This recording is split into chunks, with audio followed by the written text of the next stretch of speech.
Victor ഹ്യൂഗോയുടെ പാവങ്ങൾ എന്ന novel നാടകാഖ്യാനം ചെയ്ത് നാടകകൃത്തും സാംസ്കാരിക പ്രവർത്തകനുമായ ലക്ഷ്മണൻ ചെറുകുന്ന പുസ്തക പ്രകാശനം ചെറുകുന്ന് സൗത്ത് LP സ്കൂളിൽ കേരള സംഗീത നാടക അക്കാദമി സെക്രട്ടറി കരിവള്ളൂർ മുരളി നിർവഹിച്ചു.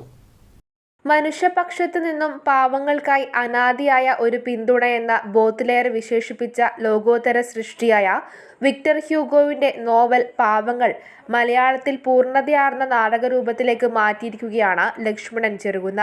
പുരോഗമന കലാസാഹിത്യ സംഘവും ചെറുകുന്ന് കണ്ണപുരം പുരോഗമന കലാസമിതിയും ചേർന്ന് ചെറുകുന്ന് സൗത്ത് LP സ്കൂളിലാണ് പുസ്തക പ്രകാശനമൊരുക്കിയത്.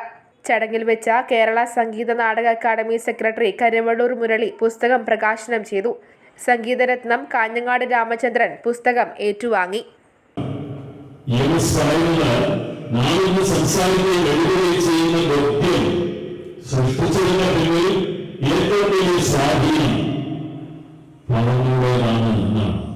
സമൂഹ ഭാഷാ സാഹിത്യം എന്ന പേരിൽ യുനെസ്കോ ഭാഷാ സംബന്ധമായ ലേഖനങ്ങൾ മുഴുവൻ സമാഹരിച്ചപ്പോൾ അതിൽ ആദ്യ ലേഖനത്തിൽ പറയുന്നത് സിനിമാ താരം സന്തോഷ് കിഴാറ്റൂർ മുഖ്യാതിഥിയായി. Kerala folklore academy secretary AV Ajaykumar പുസ്തക പരിചയം നടത്തി. സിനിമാ നാടക താരങ്ങളായ മഞ്ജുളൻ, രജിത മധു, പഞ്ചായത്ത് പ്രസിഡന്റുമാരായ K രതി, T നിഷ, ഒപ്പം N Sreedharan, KV Sreedharan, OV Pavithran, Santhosh ചുണ്ട, മനോജ് പയൽ, CV സുരേഷ് ബാബു, K ഷാജി തുടങ്ങിയവർ സംസാരിച്ചു. News bureau, Pazhayangadi.